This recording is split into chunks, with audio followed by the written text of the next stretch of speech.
Hi folks, welcome to my Bit Retro Journal. I'm filming this in May, and in the US, we unfortunately currently are embroiled in trade war where we are applying tariffs to every good that's coming in.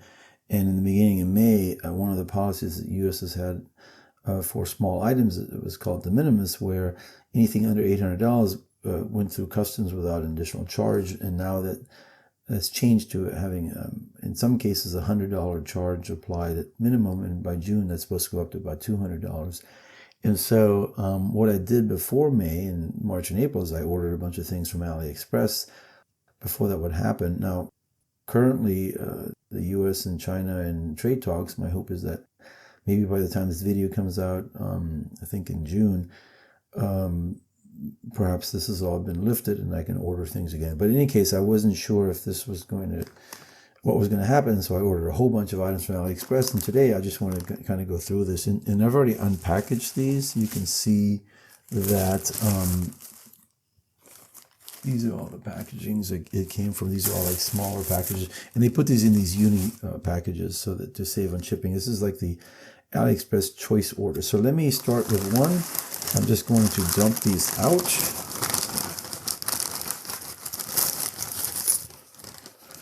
And just go through one by one. So this was the latest one I got. I got a solder sucker because it was like $1. More importantly, I got this cable. And what I want to do with this, if you saw my Mega video, the my plug that I've 3D printed isn't working. And I tried other ones, which I also showed. And these were it. And well, I wanted to get a more flexible cable. And I'm hoping this is what this is. I can't quite tell if it is or isn't. And additionally, what I ordered was some of these, which are for my Ender 3 Max Neo. These are print heads, and they go from 1 millimeter to 0.1 millimeter to 0.6 millimeter. And I'm going to try printing the plug with 0.2 millimeter to see if it gives me better results. So these kind of go hand in hand. Additionally, what I ordered is, so this was, I have a multimeter that Noel from Noel's Electro Lab gave me, and the little buzzer speaker broke because it came off and rattled, and I think this is ceramic and broke. In any case, so I had $1 I bought. Yeah, you get 10. I only need one, but so that's to fix that. And then this, these are cleaning needles for the head, so that goes head to head. And then this is just earbuds for my earphones, so it's not really retro stuff. All right, that was item number one. So, second round. All right, yeah. So, these are, actually, I think I got this off of eBay, so this was a separate order. But these are, I bought two of these.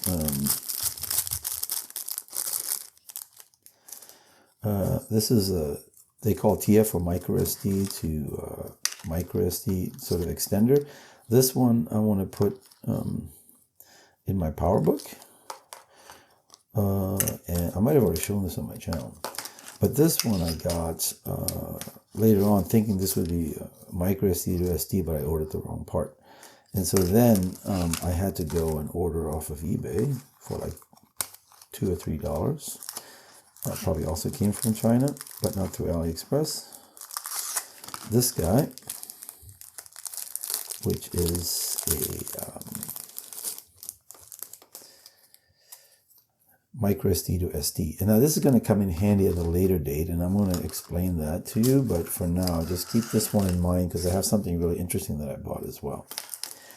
And then also I got this. And what this is a AV to RF. I've always wanted one. I have all the other combinations, and this is supposedly will do 61.25 and 67.25 megahertz, and they said it would do NTSC, so we'll see if that works. Now I do have a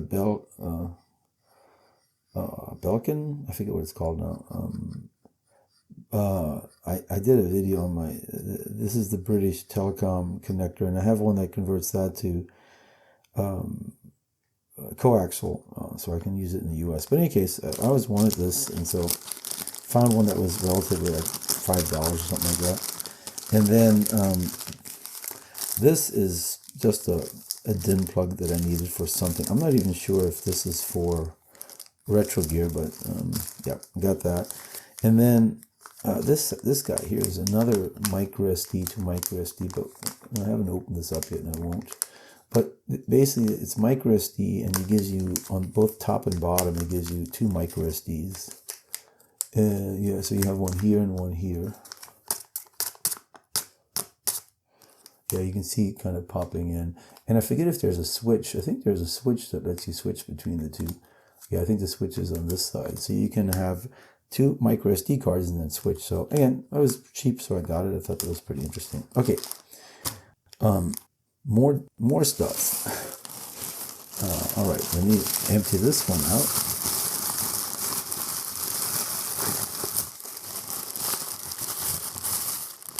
Ah, yes, this is lots of goodies. So some of this is unfortunately, or yeah, some of this is not retro stuff. So this is funny though.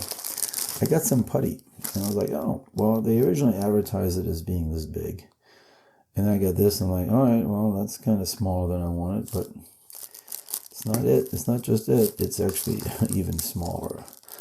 And so basically, you got this for $2.50, and this is about a third of what you get in the U.S., and you pay about $7.50 in the U.S., so you really don't save any money. This is high heat putty. That's why I got it. Something for my car to fix a hole in my muffler. And in fact, I just find it funny that they also sell them in long tubes. But you still get the same amount. What you get instead is, instead of getting 1 centimeter, you get half a centimeter, and it's just longer. So it's just silly what the games they play. Just tell me that it's this much, and I'd still buy it, but it's just kind of funny. So this is the other related item. These are actually, so this is, I don't know if it's putty or... You basically mix these two together, and then it hardens, and it's high heat up to 3,000. And this is a little spatula. So same thing, pretty inexpensive. So I'm gotta fix my muffler. Got a little hole in it, or the pipe to my muffler, I should say. And I thought I'd try that before I get an expensive repair, and so I could spend more money on my hobby. All right, so not really. These are reefer caps, 0.01 and 0.1 microfarad. Now the problem is, I read on online about replacing because I took the reefer caps out of my Model 3, Tariffs Model 3, and I read that they have 2, and I just read again that I think the version I have actually only needs the 0.1 microfarads, so I don't need these. But in any case, it's nice to have them, because and these are the right ones. I think it says they should be X2 275 volts, and so I'm going to replace the reefer caps, even though they're not really required for the Model 3 to work, but I might as well put them in. So that'll be a Septandy video coming up. I'm going to talk about this in a second. These are, again, very inexpensive switches. Let me find one. Here it is.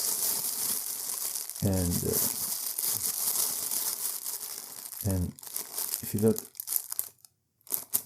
now, this is for the QL, for the reset switch, and you actually don't want it to stick, but what you can do is you can remove that little tab, and it'll just be a regular switch. So these were inexpensive, and they fit exactly on the QL. So I have a spare one that they took all these things off for whatever reason, just left the bare board, and I've gotten all the chips.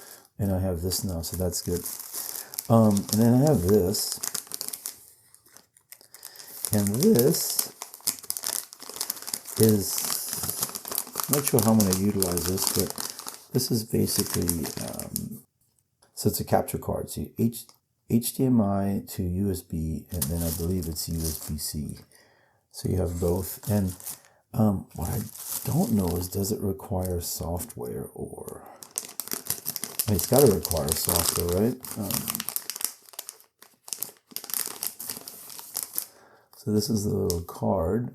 So I don't know if software comes already on Windows 11 and 10, or if you need to download some. So I'll play with this.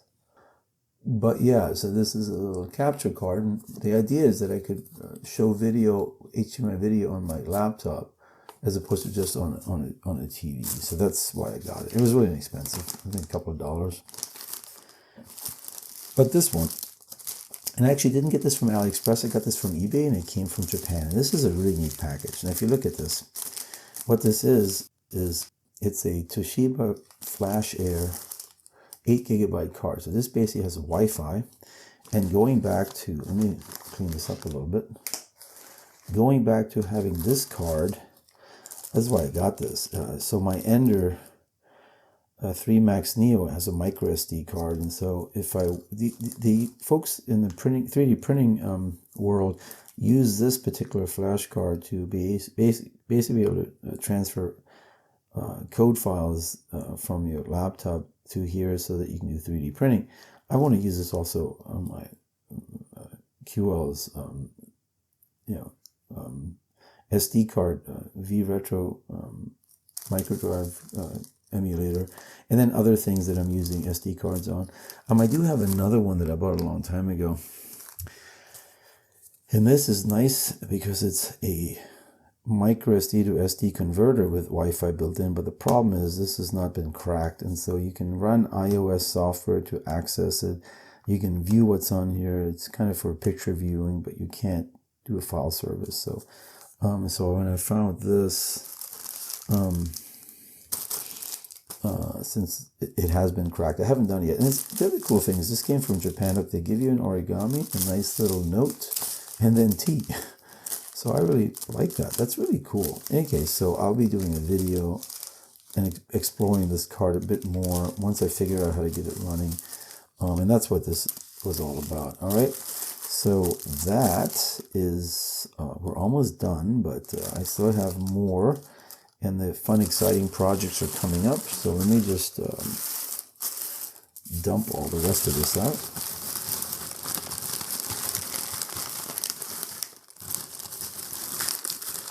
Yeah, there's a lot in here. Okay, here we go. Yeah, that's empty. All right, what else do I have? Yeah, let's talk about this first. So this is a blue pill. And the reason I needed that is because if you watch my Marcintosh video, I destroyed the blue pill that came with my blue SCSI. Actually had to cut it off. And so I got a very inexpensive replacement blue pill for like a couple of dollars. And it'll actually fit on here. I've actually tried it. And the nice thing is this particular one, for a couple of dollars, also came with the ST, I think it's called ST, it's called ST-Link V2. And so this is a USB connector that allows you to then plug it in here to program it. Because what you have to do is you have to add a loader to this first, and once the loader's in, then you can load software onto it. So it's a little bit of a roundabout way of doing it. But you know, when you buy the blue SCSI from Joe's Computer Museum, he does this all for you. He gets you a program, one of these. But since I ruined it, I thought for a couple of bucks to be able to resurrect my blue SCSI was actually really a good deal. So I'm excited to be able to do that. And so that's another summer project to get this done. And okay, and on top of that, the reason I ruined this is because the solder I had bought from AliExpress, which said it was low heat solder, was actually 400 degrees Celsius, and so that's why it didn't work. I ended up buying, on good recommendation, this solder, which is 183 degrees, and so this should hopefully finally allow me to. I'm going to practice on other things to make sure. This costs a bit more, but at least now I have solder that can work. In addition to that, I figured that I needed to get some flux, and I saw these. They had ones in metal and plastic cases, but I saw this and I said, oh, these look like paper cardboard ones, and they're actually not. This is, but then this is a 3D printed plastic, but flux is in here, so you just dip your soldering iron in here and you get some flux going. So I think that's kind of cool. I just like stuff like that where, you know, it's literally like kind of like not what you expect in the US, right? So it's just, I was hoping this would all be cardboard because that would have been even cooler, but I guess they couldn't do that. So got that. I bring this back in here, and I've got two of these, and it was like, it's like $1 or something again. It was like 50 cents per, and I'm like, that's a good deal. All right. And then the final thing I got is the final project. One of the projects I'm going to work on this summer. I'm really excited about this coming project. Besides the blue scuzzy is, I got these. Now, I ordered the wrong thing, but I think I can make do with it. I got that. And I got that. So obviously these are battery holders, and you're like, what's the project? So what I want to do is, my initial idea was, I have this. This is from my PowerBook 180, and it's a old battery that's bubbled up. And yet, if you look at this, this fits and this fits. And what I want to do is 3D print a case where I can fit this in, and then wire these up. Now it turns out it's 6 volts, so I have to put 4 and 4 in parallel, and that's why I screwed up. What I need to do, and I think it won't be hard, is this black wire is connected to this one through the back, and what I need to do is just move it over to that one, and then I can't just cut this trace because this little spring is connected via like this is the thing that's tied in. But what I can do is put some black electrical tape over that, and then I have some extra copper. I'm going to put that over this, and then I'll have basically these 4, and then put these 4 and these 4 in series, and then put these 2 and these 2 in series, and then these 4 and these 4 in parallel, and print a 3D case with a lid. The only other thing I use, again, I have little extra pieces of copper, create 2 contacts, make sure that I 3D print them so they fit in here. And yeah, I'll have a replacement battery project for all the PowerBooks where you can just buy these. And a better thing to do is you buy one with 4 and 2 of 2s, and that would actually fit perfectly still in there. So I'll design it. My prototype will be, I might even make it out of cardboard initially because I can prototype it pretty quickly, and then I'll 3D print it. But I might prototype it to use a 4 and 2 2s and put that project online so that, yeah, I mean, a replacement battery for the PowerBook where you don't have to open up this case. This case is welded shut. You have to take like an X-Acto knife and, you know, break the plastic, cut yourself, and then the batteries inside. You'll have to then either spot weld or solder, which is kind of dicey. Whereas here you can buy similar batteries. Maybe they won't have as long a life, but if you buy the right type, and I don't know if it's nickel metal hydrate or what kind of rechargeable batteries you need to have. I don't think it's NiCad, is it? I'll find out. But yeah, then you can, just like I did for my, I don't know if you can see the Tariffs pocket computer. I did a project where I put like one of these with 2, it was like twice as long, and it held 4 batteries. I created a replacement one so that I can take the batteries out when I'm not using it, and they'll recharge, and so this will prevent corrosive stuff. And here as well, you take the lid out, take the batteries out, and put new ones in if you want.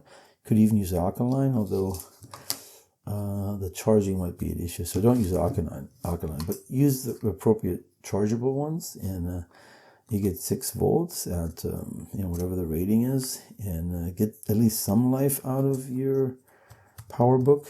But yeah, so that's a project that I want to not only give a try to, but if I'm successful, I'll put the STL file on, and the parts. And it doesn't require a circuit board because I think in here all you have is batteries, and the circuitry is in the PowerBooks.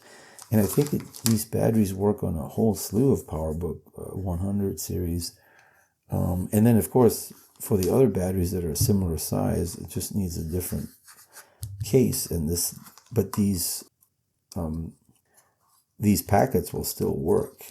these packets, these battery holders. And I think if it's 6 volts, this is still pretty easy to do. So anyway, that's one of the things I'm going to work on this summer that I'm kind of excited about. And then of course the Blue SCSI, and then the Toshiba Flash Air. Those are the 3 main projects I'm working on, and these are all just auxiliary things, little gadgets like that, solder for being able to fix it. And but yeah, so that is my haul of AliExpress items. I hope maybe by the time this video comes out that de minimis is back on, so that we can start ordering inexpensive things. If not, have to find some local supplier in the US, maybe eBay, or maybe AliExpress will start selling through a warehouse in the US.